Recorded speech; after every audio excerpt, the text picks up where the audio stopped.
One, two step. We're close. Thank you so much. Have a seat, please. And we're gonna start in a few minutes, a few seconds, in fact. 4 minutes speech, 3 minutes Q&As. Let's go, live tune. Let's go. One question. Are goldfish really better than us? Actually, yes, they are. They can focus for 9 seconds, but the average human attention nowadays, believe it or not, but it's under that. We are living through the greatest attention crisis in human history. But if there's one thing we know, is that our brain loves visuals. Why? Because it can process it 60,000 times faster than text. I mean, you can feel it as well. But there are some industries which are left behind and which are still struggling with text-heavy content, and that's education. The new generations love visuals, but achieving visuals at scale, that costs a lot of money, actually. Let's take an example, an e-learning production company. In order to get one course, you spend over from $1,000 to $6,000. And if you have 1,000 courses, do the math. That's a lot, and it takes a bunch of time. What we do with LiveTune is actually we bring all the script together, from script to storyboards to the character creation, dialogues, super efficient and in only one platform. Okay, enough about the problem, let's talk about the solution. This was our first MVP. You simply import or write your story, you can create your own characters and art styles that you can save them in your library, you can edit the scripts and export them directly. After our launch, we achieved over 1,000 users. We had a 60% activation rate, over 20 customers, a lot of user interviews. We love talking to our users, and some organically partnerships. The feedback was amazing, from Italy to the US and even Taiwan. We started niched with education. That's where we identified the biggest need. But the use cases can expand towards marketing, training, publishers, targeting a 10 billion market. How's the vision? Obviously, it's visual, from storybooks to presentations to advanced media, interactive content, and AI-driven personalization. As a business model, we start as a subscription. Our strategy is PLG, expand into annual contracts, and later on, we will look into APIs. When it comes to competition, our differentiator is actually that we give the freedom to our customers to own their assets and do it at scale. The team has a diverse background. We are all connected through the power of visual storytelling and bringing expertise from building communities from scratch to business, to building infrastructure for A16Z and Sequoia companies, and even creating Google courses. And the opportunity, this one is for you. We are aiming to raise 200K that will take us to land our first 20 pilots and start converting early subscriptions. The pitch is over. The Q&A questions are starting right now. So congratulations, great presentation, by the way. Thank you. I was just wondering, how do you plan to move forward now? What will be the main market for you? Meaning schools, kindergartens, which one of these do you see moving on to which one of these markets? Sorry, can you speak closer to the microphone? How do you plan to move forward with your product now? In which market? Are you asking in terms of tech or in terms of market? Market. Market, yeah. We start from education because that's where we identified the biggest need. Some people know the story already, but when we started, we actually had some different assumptions, and we attracted a lot of people from education. We had inbound from e-learning providers. After that, we analyzed the segments because we got also users from marketing, publishers, and so on, but the one which resonates the more with the need, with the market need, is education. I have a question about drawings because how you teach your AI to draw in a specific way? Do you cooperate with artists? I mean, because this is the ethics topic about AI. How do you teach your AI to draw? Yeah, basically it really depends pretty much about what you have behind the infrastructure. And considering that this is our IP, if you want more details about that, I'm more than happy to discuss about it after the pitch. Okay. Hi, Mara. Congrats. Thank It's you, pretty Edward. clear you invested a lot in this product. You mentioned you have 20 customers. May I ask you what's your revenue at the moment? Yeah, so those 20 customers were from our MVP, where we tried with bundles, watermarks. So I don't know if that's that relevant. Are they paying customers? Yeah, they paid. Yeah. And how much do they pay at the moment? So those were bundles, which were $5. All right. But that's we have a perfect. customer pipeline, which costs much more. And what's your ideal customer profile? E-learning providers. So ideally, those who haven't shifted toward digitalization, their courses are still into a text doc PDF format and are looking to transform them into visuals because like that, they can, one, engage their students, two, raise their retention, and three, stay competitive in the landscape. Thank you. Thank you. The Q&A questions and answers are over. Q&A is over. Thank you so much. Live tune. Woo.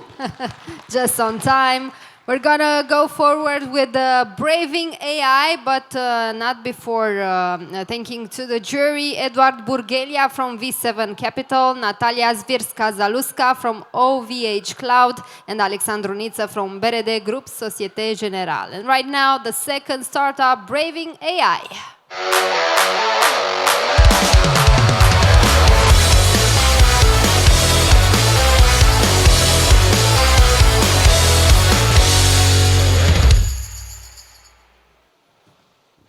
Hello everyone. My name is Lily and I'm the co-founder of Bravin AI. And I want to start with a bold truth. Small businesses are bleeding money. They don't lose sales because of bad product or high prices. They lose them because they didn't answer a Facebook message fast enough. I know this because I've counted losses in my own e-commerce business in the last 10 years. We were losing 30% from IOL sales just from slow replies and poor quality responses. But here's the biggest problem. 98% of all businesses with online presence face the same problem. Slow responses, staff turnover, and high operational costs. Sorry. It's not moving. Take Aquadis, a swimming school in Chișinău. They had 160 hours per month on repetitive work of answering and filling client data in the Excel. They lost €5,000 every month. 3 hours response time. Today, Aquadis handles 300 messages, 24/7. They increased their marketing budget with 400% because they know every lead will be answered. And they don't lose 5,000 anymore, they make 4 times more profit. How? Meet Bravin AI, our agent that doesn't just reply, it understands and generates images, voice messages, reply to ad, post, story comments, and most important, it actually performs real-life tasks, like moving a client through CRM pipeline, books appointments, check product availability and recommend products, and follows up. How it works?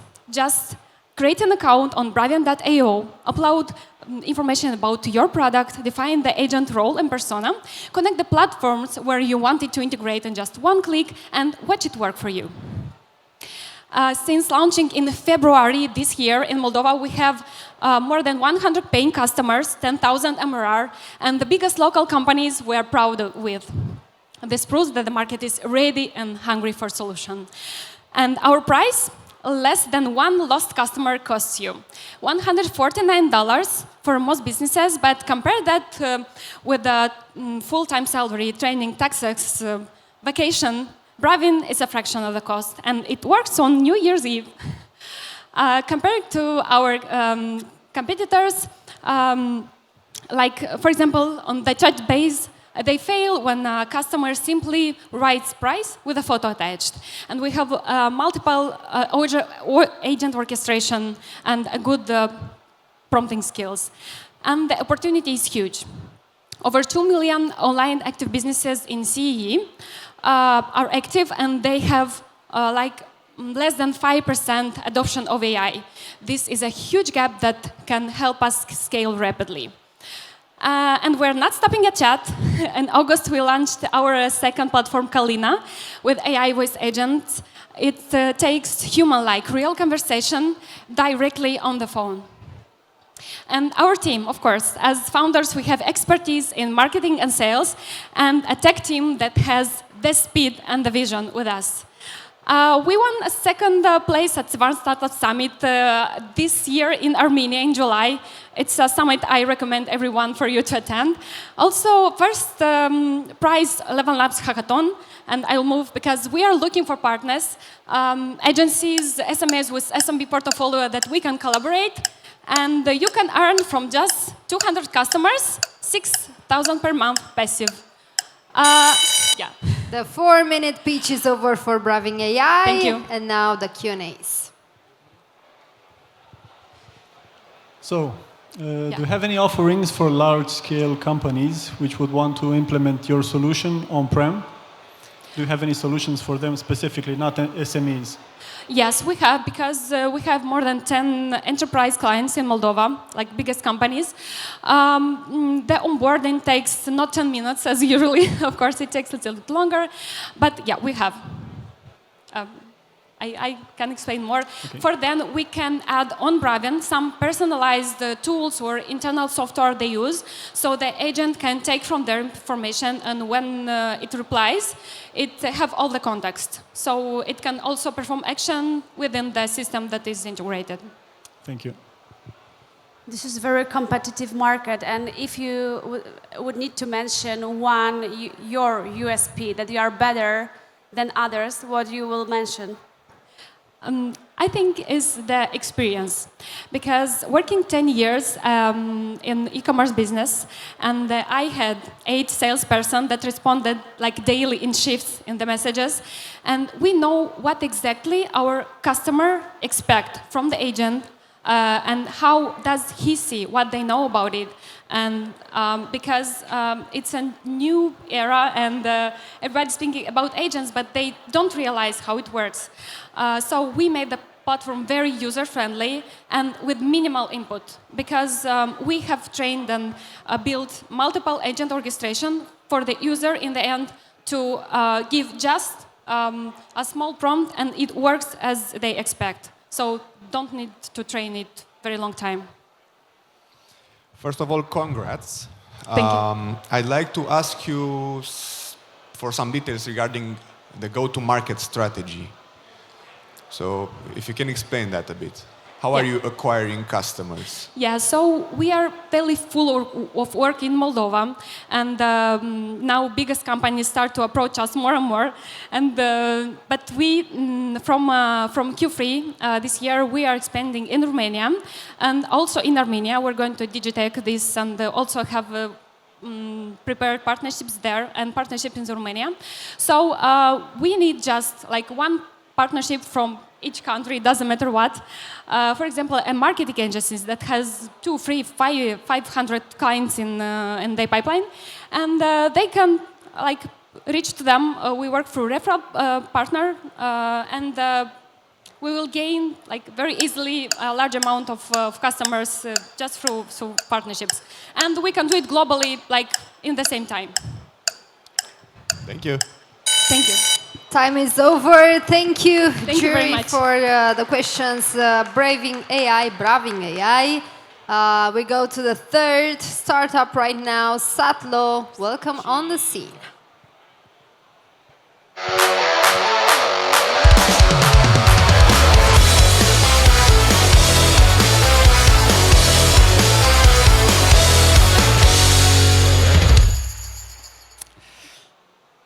LinkedIn ads are expensive, they're ineffective, they basically don't work.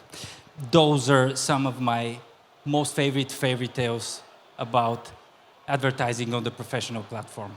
And since I've spent countless evenings together with my team, copying, pasting data from LinkedIn's campaign manager, at one certain point we said, enough is enough. This repeated process should turn to a product. And the problem here is that in B2B marketing, B2B sales cycles are pretty long. There isn't enough data on which companies are ready, who are the leads, whether someone is getting a lead magnet, whether they're interested enough. Plus, LinkedIn offers really low visibility, up to 25 companies, and for account-based marketing, this is a no-go, and which leaves money on the table. So we made Satlo. It's a platform that combines data from LinkedIn's own API, combines it with our own analytics methodology, so marketers can know which are the warmest leads, and salespeople do as well. It works real time, it removes the 25 company cap, and enables faster outreach for the salespeople. It's a SaaS web application, web-based application, and it basically helps B2B marketers identify buyer readiness, combining information from LinkedIn ads and organic content on the professional platform, and they can forward it straight to the salespeople. Plug, extract, analyze, sell. Why now? LinkedIn's advertising market doubled from 2020 to 2023, reaching $6 billion per year, expected to reach $10 billion to 2027. And there are a couple of million advertisers on LinkedIn, and we'll be focused on a small but really delicious slice of 2,000 companies. There are already a couple of similar platforms, Fibbler, who are still early in their go-to-market stage, and Demand Sense, who are mostly focused on the campaign optimization. We're on a subscription-based model, working with marketers from companies or working independently, and the second revenue stream will be by partnerships with marketing agencies. We're already doing targeted LinkedIn outreach. We already do LinkedIn ads. Some of them must have seen them before the conference. We go to B2B events, and we've started working with the set agencies. The product is working. We have tested and validated through 4 different customers working with our partner agency, Bookmark, and we're currently incorporating a legal entity in order to start selling more. We project and aim at 2,000 paying customers at the end of the next 36 months that should result in a ARR of 1.92 million euro. We have the product. We have yesterday launched the first integrations with HubSpot and Apollo, and it's expected to begin selling white labels to marketing agencies. And then the LinkedIn Partnership Program. We want 150,000 euro to support go-to-market and product development in the next 18 months, and then start building further. The 4-minute pitch for Satlo is over. Right now we have the Q&As from the jury. Thank you for your presentation. I have a question about how your product is different from, for example, Sales Navigator, so LinkedIn premium subscription, that in which you have buyer intent, you have different statistics, you can group people, like you can search directly on the platform. In fact, nobody knows how LinkedIn's buyer intent on Sales Navigator works. Plus, this is a platform that is focused on improving the results from LinkedIn ad spending in order to get the best of the budgets that companies are investing on LinkedIn. Plus, it's working best with the so-called account-based marketing, where in certain verticals, companies work with a specific list of clients, so they try to influence decision makers in these certain clients. And when you have the list and you can detect who is engaging, in what way they're engaging, this means that you can identify whether they're ready to buy. Your proposal seems to be highly linked with LinkedIn. But what would happen with your business model if LinkedIn decides to improve its analytics engine as well? Yeah, this is a threat, but what we're focused on is the way to improve the way we analyze the data, and maybe on a later stage we will add some additional analytics in order not to be depending on one certain platform. But what LinkedIn does, they have firmographics, not just the demographics that the other platforms are offering. So we want to double down that. Thank you. So I understood you are using the LinkedIn's official API. So I'm asking, what makes your proprietary analysis more superior or more defensible than your competitors' analysis that use the same API, right? They use the same API, yeah. They're currently focused on a different side of the LinkedIn analytics, trying to optimize campaigns, where to start, stop, etc. Our focus is on providing the sales data, the sales enablement data from marketers to salespeople. So the platform will be used, and it's already used either for marketers and salespeople in their companies. Thank you. Thank you. The 3-minute Q&A is over for Satlo. Thank you so much. We're gonna go with the next startup, Brewtify. Brewtify. We don't know. We'll see. Welcome on the stage. Serious thing, coffee. They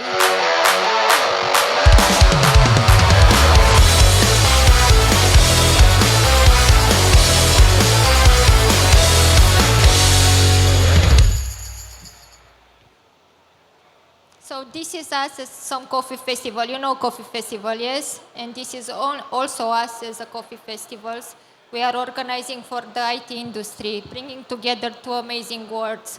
Coffee festivals are the places where the idea of Brewtify started, because we go over there, taste so many beautiful coffees, and after that try to remember, you know, that coffee. Someone said that coffee is a small market, but I see some coffee cups over there, and I know that every one of us has at least one coffee today. It's a big coffee indeed, it's a big market indeed, but with many challenges, because they don't have common ground.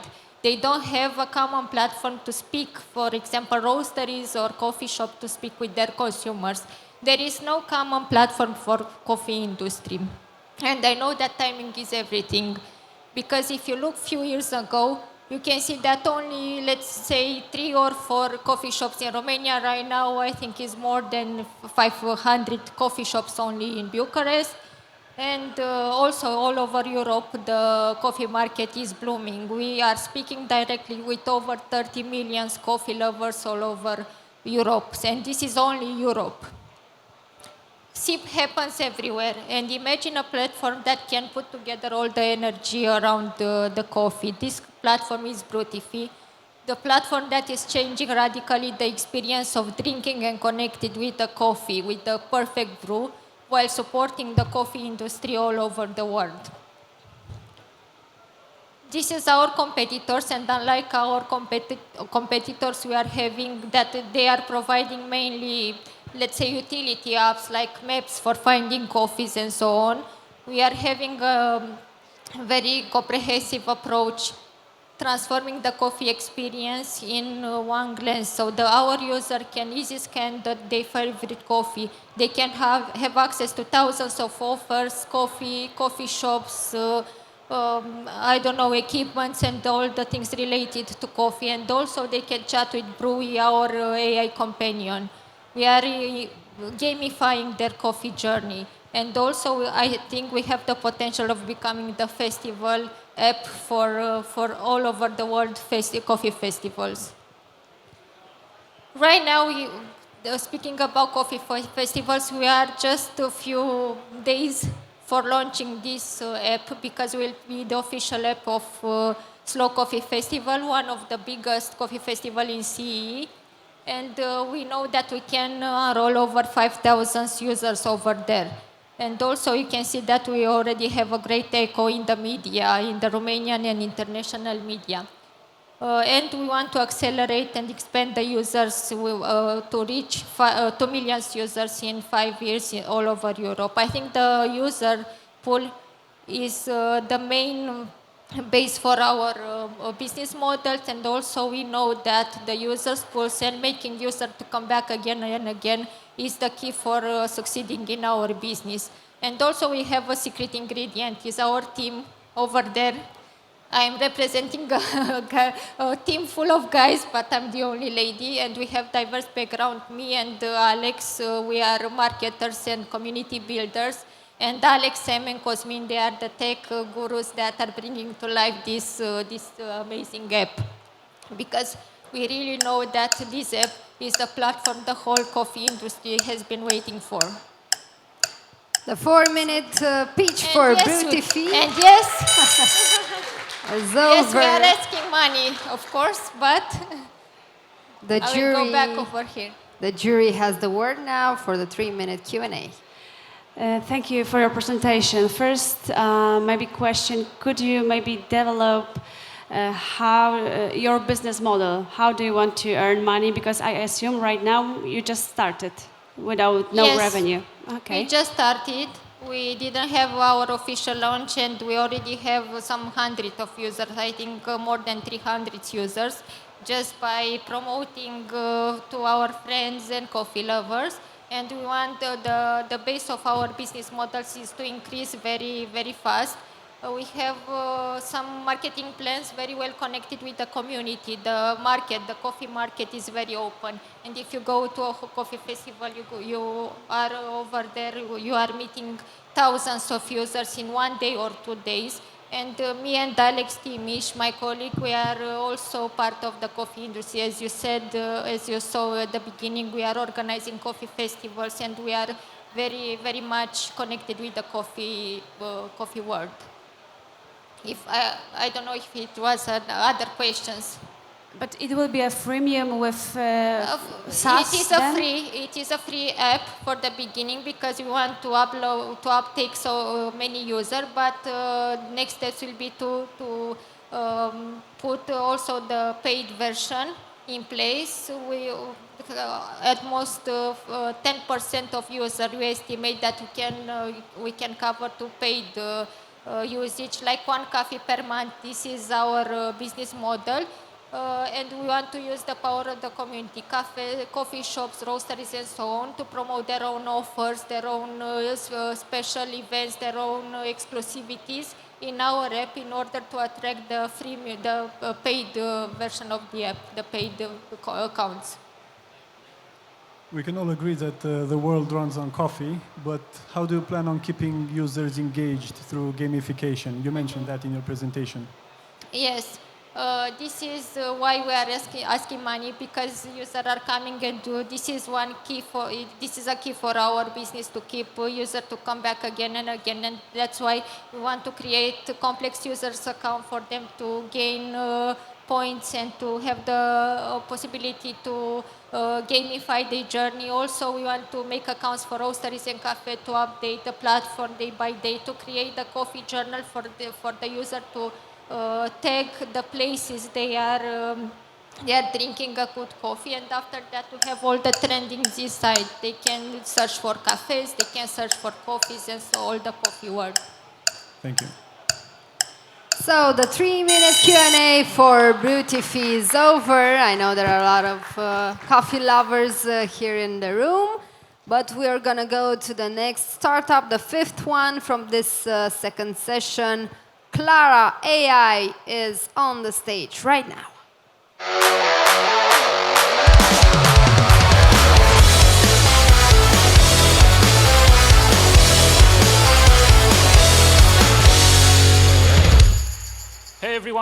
I'm Christian. I'm co-founder of Clara AI, and we're building voice AI agents for blue-collar industries. Think construction, logistics, transportation, anything that hires over the phone. Most of our customers told us that they speak with more than 100 candidates just to make one single hire. And the tools that are supposed to help them, they're built for screening resumes, not voice. That inspired us to build Clara AI, an AI voice agent that is 24/7 available, can speak in any language, can speak with multiple people in parallel, and at the end makes the data available in an online dashboard. Clara can turn hours of conversations into minutes of decision making. We're going after the 7+ billion pre-screening market in blue collar. Right now, we're focusing on transportation and logistics. So we launched Clara this August. We already have 6 paying customers, including Romania's second largest transportation company. We did our first implementation in Luxembourg.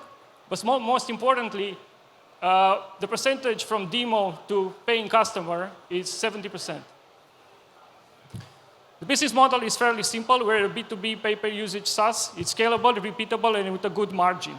We plan to go for both recruiting agencies and direct employers. The AI voice technology has just become mature enough to handle production-grade use cases over the phone. So that's why we believe the timing seems to be just about right. The traditional competitors, they do not have voice capabilities, while the ones that do have voice capabilities, they all seem to flock in the white-collar recruiting space. The exact team behind Clara AI has in the past built and launched products for the blue-collar recruiting space. So we know for a fact that people in these sectors are looking to answer the question, who's worth calling back as soon as possible? I'm Christian. I'm the CEO, CTO of Clara. I'm a software engineer. I'm a builder. And together with my partner, Dan, he's handling the commercial side of things. We're the team behind Clara.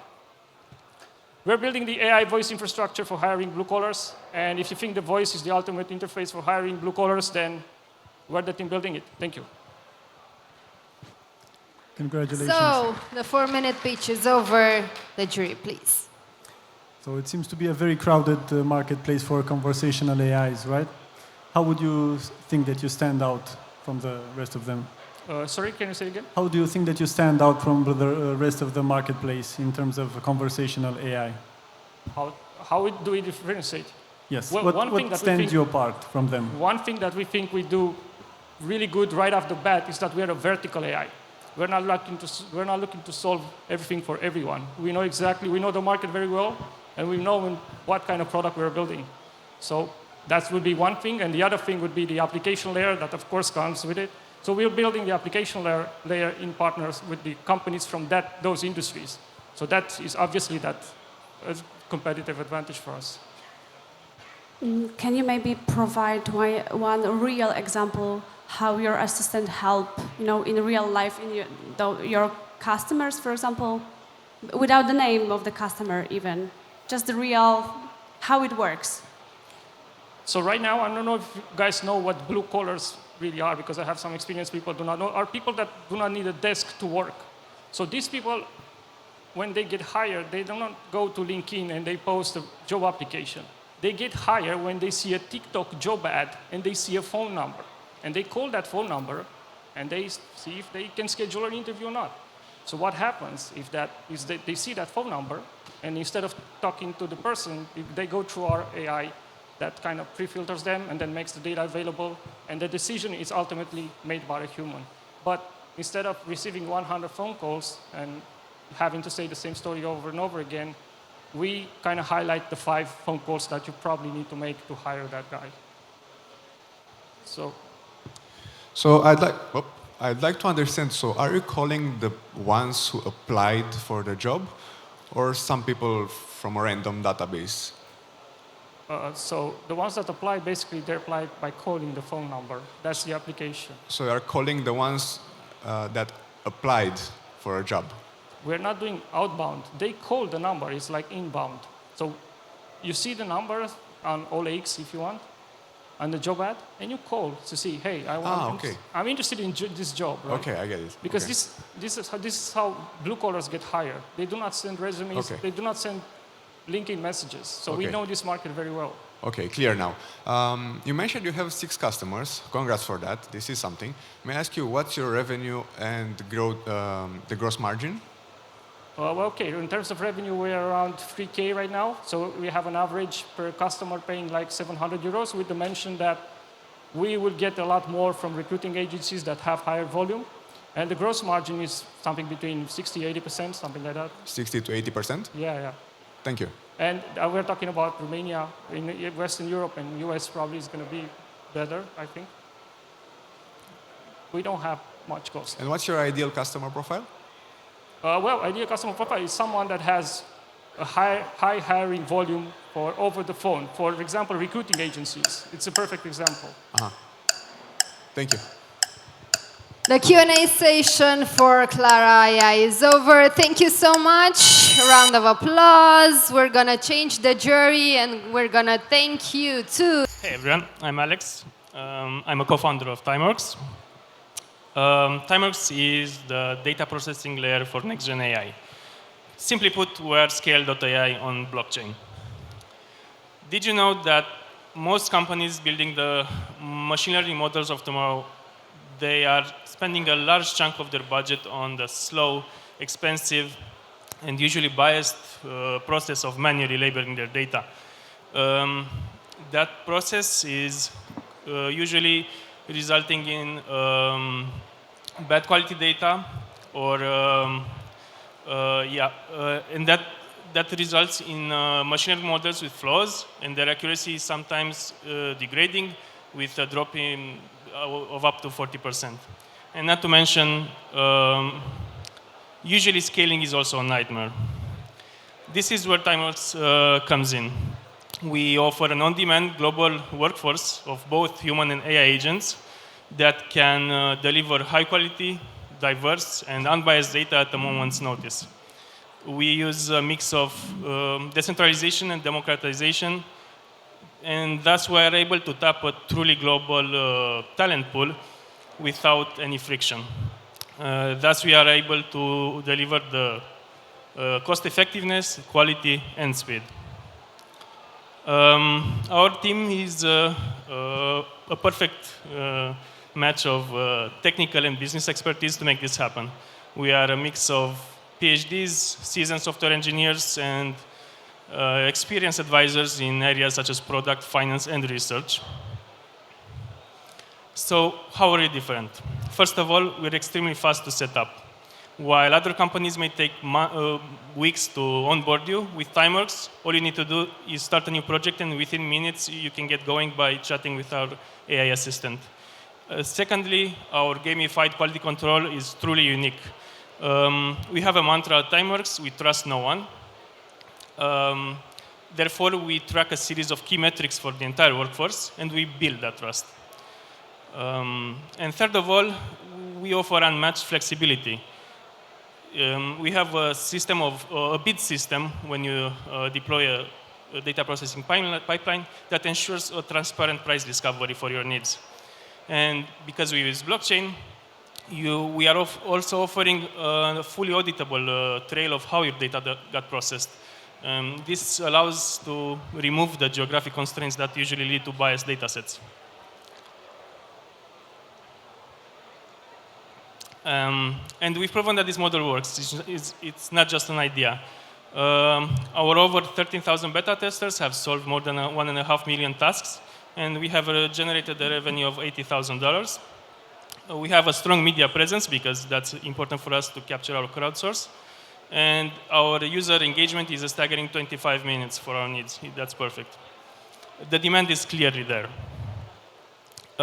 There's a huge market of the data library market is valued at $1 billion, and it's growing. It's expected to quintuple in the next 6 years.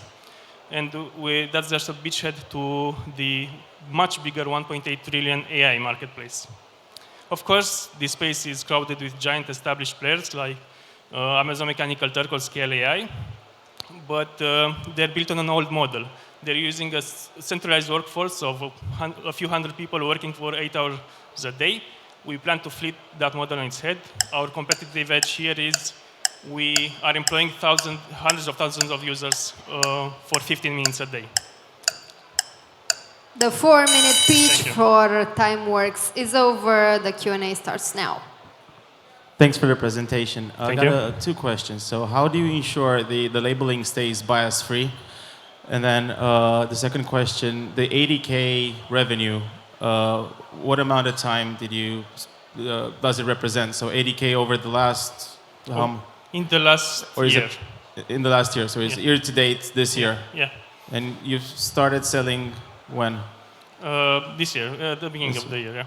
And it's cumulated revenue, 80K? Yeah, exactly. So the first question about the... Yeah, so through a ton of research from Harvard Business School and others, they discovered that the bias in data that goes into training machine learning models appears because usually there's a very localized team of people in specific areas of the globe that does the entire labeling. What we do, because we have a global workforce, there's people labeling simultaneously from all over the world. This is where the bias, you can get away with bias-free data. And you had another question, I think? You already answered the second question. Thank you. Thank you. You claim no training required. Yeah, that's one of your value proposition. Yeah, no training required. Yeah. And so how do you ensure high quality, let's say, data labeling for more nuances, Yeah, similar to how because we employ hundreds of thousands, because we use hundreds of thousands of workers, there's also a paradigm shift here because businesses need to understand that we break their data processing needs into very small tasks, micro tasks that any person can do. It's usually it's a bit hard to understand at first, but yeah, you need to understand that we transfer knowledge from normal people, not domain experts. So you need to break your task down into something very easy to understand and quick to solve, basically. Yeah, there are competitors that actually they tap into, let's say, university researchers, like university people, and they have like a huge network, basically. So this is how they differentiate themselves. Yeah, there's a specific section of our crowdsource. We also work with a lot of students that want to get in this in scientific research and want to contribute to open source models that we've done with them. That's an area for sure, yeah.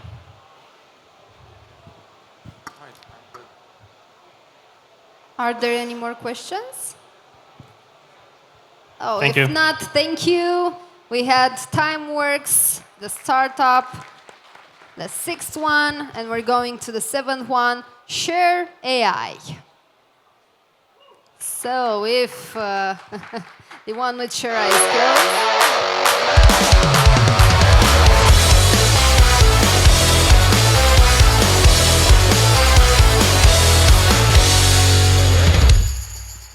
Hello, everyone.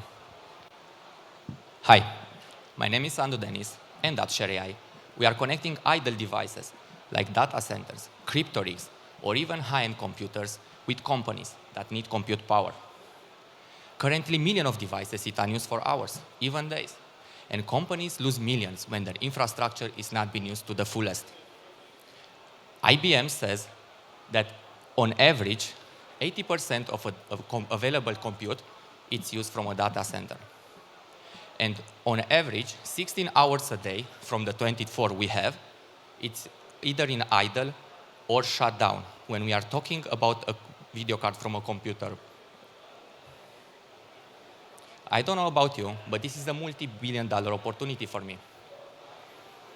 Today, Share AI is focusing on the AI workload, creating a marketplace of over 150 AI models under a single API, while cutting down cost 50% than the big vendors like AWS, creating more value for companies and allowing them to focusing on picking the best AI model for the task, not changing integrations and APIs, allowing companies to grow their business and not pay different invoices for different vendors. A single API, a single platform, a single point of contact while cutting down cost 50%. Maybe you will be wondering why this is possible. It's extremely simple. It's idle time. You can think of it like Airbnb for idle device. Now, the best part is migration to Share AI, because it takes just 5 minutes. You will just change an endpoint. We are OpenAI SDK compatible, so nothing will break. And we didn't try to make things simple only to switch to Share AI as a client, but we tried to make it simple for providers to provide. Our Windows application will handle everything from AI model deployment to workload orchestration and all of the Share AI magic, let's say that. And by the end of the year, we want to go to the Ubuntu market as well and the Mac, as well as having a Docker for bigger companies to use. Our providers earn 70%, while with the network, just 30% to maintain the network. And our network is not growing fast, it's growing steadily, because we need to make sure that the demand and the supply make sense. This is such a good idea, but we are not alone in this, of course. Companies like EdenAI, LiteLLM are creating AI gateways, and OpenRoute is creating a marketplace as well. But the key difference is that they work with just the big guys, while we allow anyone with a very powerful GPU to join and earn. This couldn't be made alone, so here is my co-founder team. And for the last 8 years, actually, I was the founder, and I'm still a founder, the CEO and the CTO. But next to me, I have Alex Timiș, who will help the network in and out. Vrejiu Dragoș, which is my closest friend, and we have started the business in 2022 successfully while we're still running it. And our new addition, Tex Deșalin, that help us navigate not only the technical part of this, but the legal one as well. I would like to end by telling that if AI is the new gold rush, Share AI is giving back the shovels to the people. So thank you. Join the sharing, start the earning. Thanks. 4-minute pitch is over, just on time for Share AI. Right now will be the 3-minute Q&A. Hi, thanks for the presentation. So what's the earning potential for an individual with a computer at home? So I made this for a RTX 590. So if you will stay just 8 hours a day in the network, assuming that the network is used to the fullest, we can say that he will earn a bit this amount. And after he will pay the electricity in Europe will be 250. If it's in America, it will be a bit higher because there the electricity it's better. If he will decide to stay more, we can expect better revenues. So it's pretty profitable for them as well. So I assume this RTX 5090 is a very high-performing GPU, which the majority of people don't need. Right. So does that limit your supply market? Supply of processing power, because most people don't have very high-performing GPUs. When we are looking at the of this sector, yes, but we onboard the data centers as well and crypto rigs. Like your competitors. Like your competitors. Yeah, sure, but we are not allowing just them, and they allow just companies, not crypto rigs. Crypto rigs will not be profitable anymore in the near future because the Bitcoin will not be mineable anymore. This could be a new thing to mine because they already have the infrastructure. I just have a question regarding regional focuses. So you have maybe your competitors focused more in the US or UK or whatever. Are you gaining an advantage focusing on the CEE region and let's say all the crypto people that don't use it to mine Bitcoin anymore? Is it is there any possibility to gain advantage with that? We don't need an advantage on the provider side. Actually, we have people like Sam and others who invest heavily in the data centers. The GPU gets better by the year. What we are focusing on bringing new customers, and we are doing that to distribution channels like hosting companies that already host websites for customers, and with us they can become resellers of AI as well, bringing value to them and to their customers. And how hard is it for your, let's say, providers of GPU to make this themselves? Well, they don't have the network that I do. For the last 5 years, I was a developer at Translate Press, and through that, I made a lot of contact with the hosting companies. Actually, we have an amazing one right here. So we should see in the near future something interesting in this. So they don't have that. And because you develop on Windows, it means that for now your primary acquisition target is represented by gamers, prosumers. Those and data centers that use Windows servers at a lower bracket, yes. Okay, and regarding security, how you are covering that aspect? Yeah, we can look. Thanks. Thank you. Thank you. The Q&A is over for Share AI. We have the next startup. We have 3 more left. We're talking about Moodibly. Let's see which one of it is.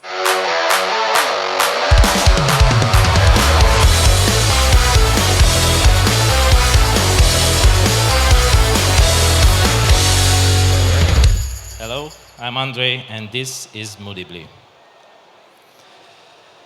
Messaging is the most common form of communication, but it's still just words and emojis.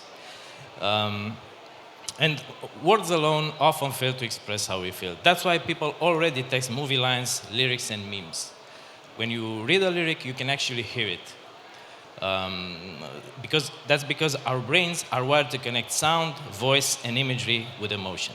So each time we send a simple text, we cut off the richest part of communication. And in messaging, the most common behavior on the planet, that gap is huge. Cultural references, music, movies, and memes are just emotional shortcuts. When you read a line from a song, you hear it. When you see a famous meme, it instantly triggers a feeling. Moodibly takes those shortcuts and turns them into something you can actually share, so your chats carry the same emotion you feel. Comes Moodibly. With Moodibly, you can reply with a feeling. Cut a line from a song, mix in AI visuals, send a Moodiball. So your simple plain text becomes something memorable, shareable, and fun in just a couple of seconds. But what is a Moodiball? A Moodiball is not just a word invented hoping to become the new tweet. It's actually more than a reply, it's a mini creation. You combine music, voice, visuals, and in seconds, you created something that carries your current mood. And next, all you have to do is drop it into any chat. Elon said memes are the most information-dense form of communication. As you can see from his tweet, he's already using Moodibly, except without the product. Why now? 3 big waves collided. Short-form media exploded, AI got good and cheap, and chats are still stuck with text and emojis. Moodibly sits right at this intersection, AI plus messaging plus culture, and the timing is perfect. Compared with other platforms, Moodibly is built specifically for emotion and chat. It's designed to be shared instantly, it rewards creators, and it creates a natural virality loop. Other platforms do just part of that. Moodibly helps creators live inside everyday conversations. Artists, influencers, even brands can create their own Moodyballs, and once they are shared, just like a song inside a meme, the artist gets spread along with it. It's virality that benefits both the creator and the content. We're monetizing 3 ways: advanced tools for premium creators, gold accounts for verified artists and brands, and our own contextual product placement. That's us. We love to connect. Meet us tomorrow at Moodibly's booth. I could just say thank you, but where's the fun in that? With Moodibly, I can even let Trump close this speech for me. I know this speech has no sound, but admit it, you just heard him anyway. Thank you. So the pitch is over for Moodibly. Right now we have 3-minute Q&A. Thank you. Hi, thanks. I'm just curious, how does this work? Is it a plugin in the messaging apps, or do you just download the media and you share media? Right now, Moodibly is web-based. We have an iOS application and an Android application. It's integrated with iMessages directly because that's the only platform that allows us at the moment. And Slack. We aim to be integrated into WhatsApp, but that's invitational only, so we don't have an API yet. So at the moment, it's sharing from the gallery of the phone. Exactly. At the moment, it's pretty simple to share it. Basically, you just open the app and you have a share button. Sure. And in terms of usage, where have you gone to? Like number of Moodibly's shared or whatever? Yeah, so we have over 1,100 downloads, mobile downloads, that's Android plus iOS, plus around 300 registered users. It's not much, but it's still not zero. Every single user was basically brought in organically. So yeah, this is where we are at the moment. And when did you launch, sorry? Sorry? When did you launch? Like how long has it been live? It's been live for around 6 months, but initially it was in a beta state, basically only for friends and beta testers and so on and so forth. Since then, we incremented a lot, we added a lot of features, and now basically we are at the stage where we need an investment and a partner to help us, create this behavior into the users, the way they use chat applications every day. And how much things do you need to add to it? Like, do you just explain with text or voice what you want to create, like type of meme, and then or meme or picture or whatever, and then it just does it for you, or do you have, like, you have to add something like, I don't know, I like. So basically, say Trump, but you get what I'm coming from. Yeah. So we're using some third parties generators for that, but we have our own in-house developed chat application that basically creates moodibles for you depending on your current feel, mood, and you can talk to it exactly as with a human being. It understands you, and it suggests moodable. It is trained on over 2,000 songs at the moment. So basically, it suggests the perfect reply for you, and with just the press of a button, you can create a moodable. Other than that, one important thing, you can create personas. Basically, using your own avatar, you can create your own stories. That's very important for artists, for example, when they want to promote unreleased songs or stuff like that. So they create personas with their face.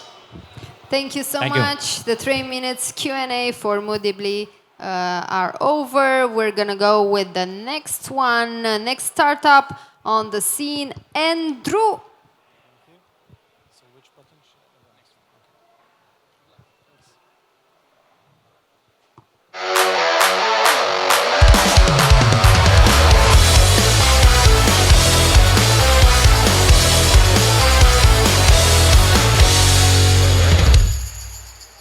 Okay, so how many of you guys own a car? Please raise your hands. Okay, so you know that there are certain obligations and responsibilities that you got to do when you own a car, right? What do I mean by these obligations? The annual maintenance, the tire change, renewing the registration, the insurance, eventually cleaning the car, paying for parking, highway tickets. These are all time-consuming tasks that you got to do in different times and in different situations. My name is Christian Kövesdán, and I have been in the automotive industry literally my entire life. 12 years ago, I have taken over our 50-year-old family repair shop and dealership as a heritage. And one of the key benefits of growing up in a repair shop and having a rally racer / mechanic as a dad is that you really get to learn all sides of the industry, from being a mechanic, fixing cars, handling customers, and knowing my suppliers. And this is when I realized that this industry is seriously behind digitalization and automation. So we came up with Andrew. With the Andrew app, our plan is to cover all car-related tasks in one place to save you time and connect you to service providers on a next level. Here you can book an appointment to a reliable repair shop, track the whole process live, pay through the app, and have a digital service history. Even handle all your other tasks and expenses like parking, highway tickets, payments, even insurance, and so on. And most importantly, and this is my personal favorite upcoming feature, our customers will soon be able to pay for their repairs with Buy Now, Pay Later. So, when you call for an appointment, it usually takes about 5 to 10 minutes on the phone, right? Which is not much for you, but have you done this 30 times a day? Most repair shops spend most of their times on the phone, giving appointments, price quotes, status updates, chat with the customer, ordering parts. So we created a platform for them that helps automate and digitalize these processes.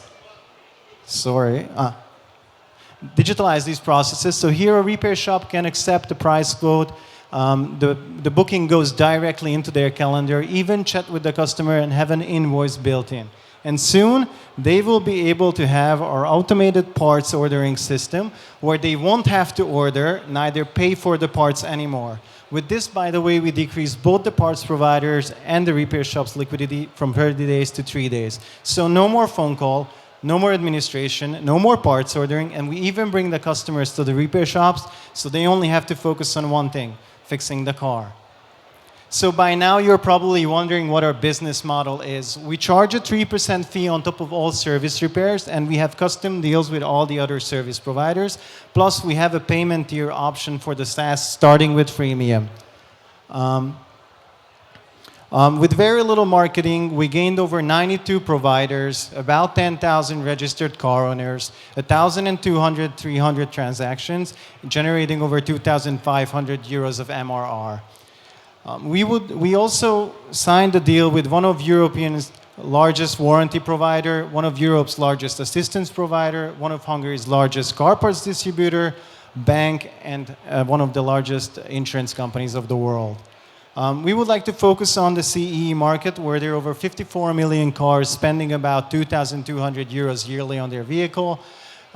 We offer much more than our competition, but truly the buy now, pay later with the automated parts ordering is truly going to change the way how repair shops operate. To reach these goals, we are raising our pre-seed round for 300,000 to expand to a CE country and expand our team. Luckily, we already have more than half of this committed, and I really hope you will want to meet our team, even though they are not here. I'm alone, but thank you very much for your time. The 4-minute pitch for Andrew is over. Right now, we're going to have the 3 minutes Q&A for the jury. All right, so thank you for the presentation. I'm a car guy, so obviously I can relate very hard to this. One of the things that I see as a big problem with these types of applications is when somebody books a repair thing to, I don't know, change brakes, they only want to change pads, they come there and they need to change the pads, the discs, the brake lines or whatever. How have you experienced problems with that? Like, how do you handle that type of like phone calling? Do you have any chat solution in your platform or? Yeah, well, the repair shops can send direct price quotes through the app where the customer can receive these problems, even with pictures. We added pictures if they're uncertain if the, some people are bogus, whether it's, replaceable or not. So they can accept all these price quotes online and they can see it through the phone. I know there are some certain issues when the fixing is so, how should I say, terrible and hard and detailed that phone call is necessary. But for the most jobs, this can be easily connected with through the app.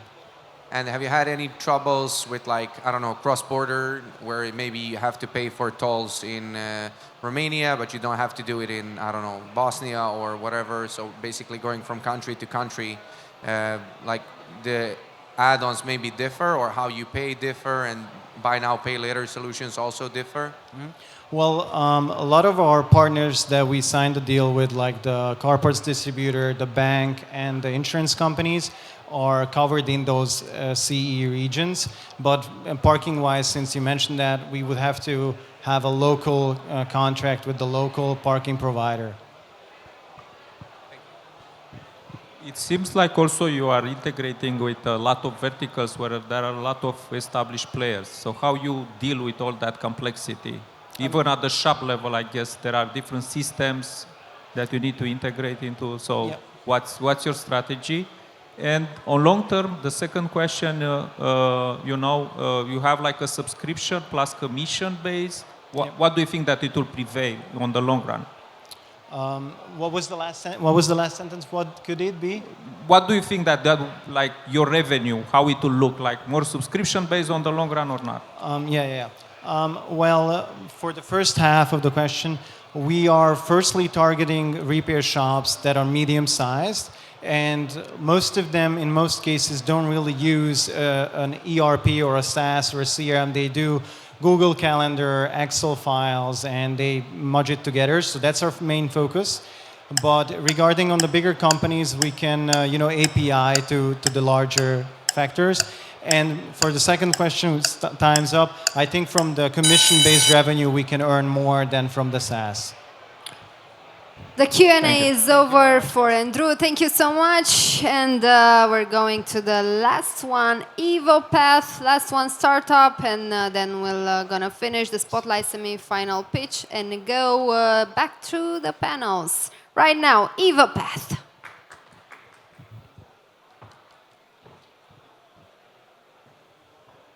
All right. Hi.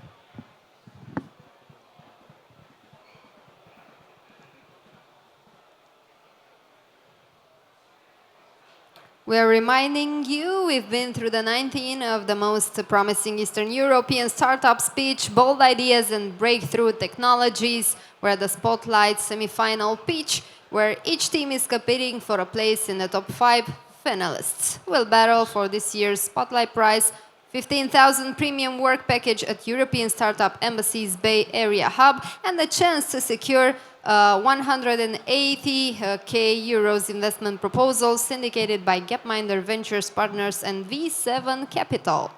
I can either do a little dance or say a joke. No? Did you hear the one about the rabbi, the priest? No, that's not the right venue for that one. So I'll just wait for the presentation to pop up on the screen, and I'll get things going. We remind you you're at How to Web Conference, the 15th edition, and we're going to be here at the startup stage Just say till hi in the 5 meantime. o'clock. I hope the presentation, Bogdan, nice to meet you. Salutare. Salut, Bogdan. Ultima prezentare, de obicei apar și... Exact. We remind you you can join us at the party, an official after party on day 2 at La Grande Bellezza, and you have the garden party. After we finish with the last startup, EvoPath is waiting on the stage. And if I get the presentation on screen, I'll do the DJing at the party tonight, so stay tuned.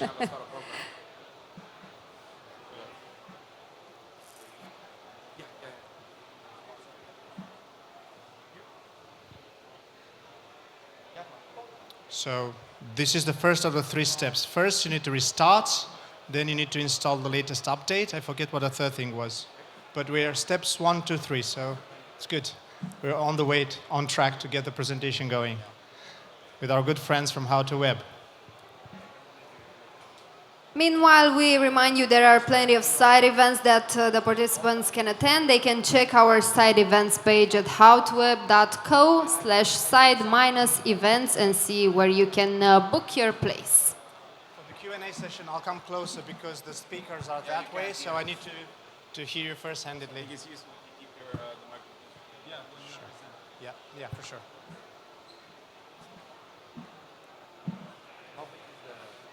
Oh, great. So I don't need to go a cappella. That's good. Hello, everyone. The last pitch of the session, my joke was that my job is pretty simple. I just need to keep you all awake. So luckily, the topic helps. I know that it's a topic that keeps me up at night because it's sales execution. So sales execution is key. I spent over 20 years in international sales, and I learned this: sharp sales execution makes the difference between successful businesses and the ones who struggle. So myself, I'm Bogdan Nakshu. I'm the CEO and founder of EvoPath.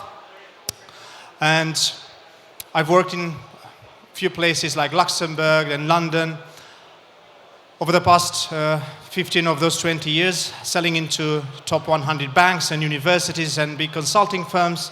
And together with my longtime friend, Ciprian, who is my CTO, we founded EvoPath. So we got lucky early. Vodafone decided to pilot our platform. And by using EvoPath, they reduced their task execution time by 70%. So that was great. We said, okay, things will got to be simpler from this point forward. Right now, they got harder, much harder.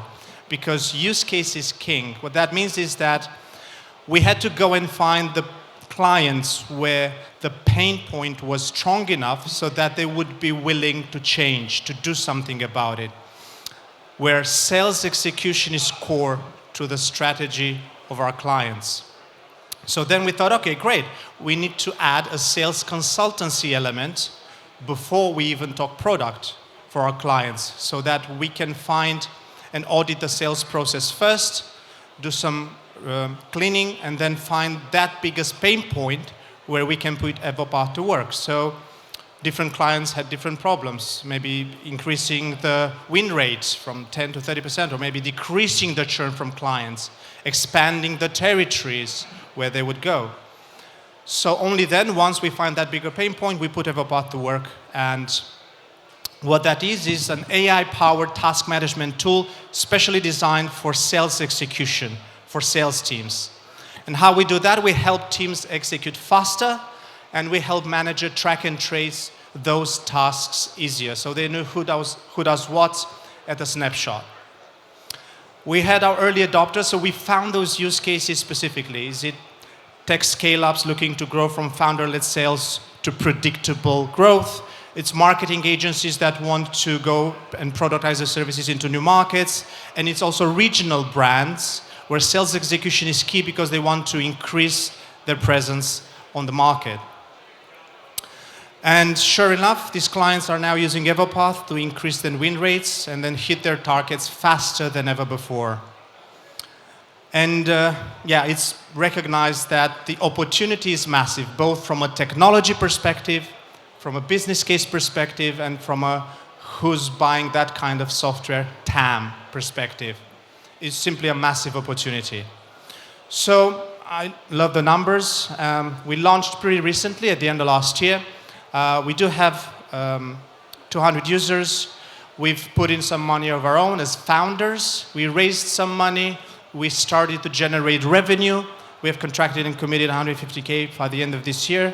And we are looking at a cool, juicy pipeline of 1.6 million for the next year that I look forward to executing. So we have also a number of strategic investors that are helping us, and I learn from them every day. So the investment that we're looking to raise will use to accelerate sales and to build the product into new markets.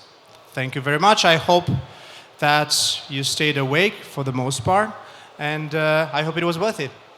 Thank you so much, Evopath. 4-minute speech, now 3 minutes Q&A. Thanks for the presentation, Bogdan. I have just one question. You know, step one looks like a potentially significant consultative process, right? So in that regard, do you see that affecting the scalability of the product? Yeah, I love that question because that's the number one question I get whenever I introduce the sales accelerator. And yes, in a first stage, that will limit to a certain extent the scalability, but what we want to achieve is to put that intelligence into the product, those use case insights. And that's exactly what I'm putting here, develop the use case insights that we are looking to put into the product. So then we have a PLG version of the product in the next phase when we go to market to the UK and to the other territories. Thanks. Sure. I wanted to ask, like, how does this compete with CRM systems? Because obviously CRM systems are very focused on sales, tasks, whatever you need to do. So how do you compete with, let's say, Salesforce new agentic things where you can just type to the agent and it adds everything you need, including tracking tasks and everything else? Yeah, it doesn't. What it does is it takes the business logic of the task management outside of the CRM, and we actually we interface or integrate, depending on the use case. We can go high or deep on the interfacing or integrating with the CRM, and we do the task management logic outside into the task management system, i.e. Evopath, and we integrate and we exchange information with the CRM, and actually I work personally with HubSpot and with Salesforce, more CRMs on the way, to do those easy integration for our clients. So basically they can use Evopath in the back end and then still mainly use their CRM system, and you kind of create the tasks for them? The business logic of the pipeline management stays inside the CRM, but then the logic of the task management part of it is into Evopath, and it interfaces with the CRM. I've been using CRMs, some of the names that you've mentioned, for 15 plus years, and that was actually one of the reasons why on this task management part of things I wanted to make it a bespoke product that does just that, because inside of CRM, it's not what they do, and for the right by design, right? Because they shouldn't do it so specifically for the sales teams. So your business model is a combination of service and product, which is great. So what it will stop, let's say, your competitors or CRM tools in the future, you know, to copy your framework and implement it in a product or in a feature, let's say? What's your moat? Well, there's two ways. One is to differentiate with the use case insights that we want to put inside the task management system. So we hyper differentiate with the business, with the commercial intelligence that we put inside the task management system. And the other, we become basically unavoidable when it comes to how we integrate with the CRMs in terms of doing something very niche, very, very well, which is what we strive to do. Thank you. The Q&A questions is over. Thank you so much. We had the last startup, EvoPet, from 20 startups, the most promising Eastern European startups.